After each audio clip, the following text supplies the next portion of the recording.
Here 9 minus 6 gives us minus 3 plus 3. So 9 divide 3 times 3. Here 3 times 3 gives us 9 divide 9. Finally 9 divide 9 gives us 1. But this answer is not correct, because according to order of operation, first we do parenthesis, then exponent, then multiplication or division, finally addition or subtraction. Remember that in multiplication and division have equal priority, and we have worked from left to right.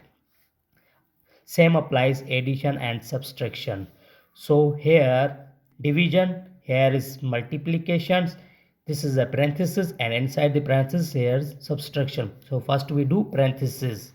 So 9 divide 3 times 9 minus 6 gives us here 3. So in this expression, one is division and multiplication and division have always worked from left to right. So first we do division. 9 upon 3 times 3. Now 3 cancels to each other is 1, so the right answer is only 9. This is the right answer.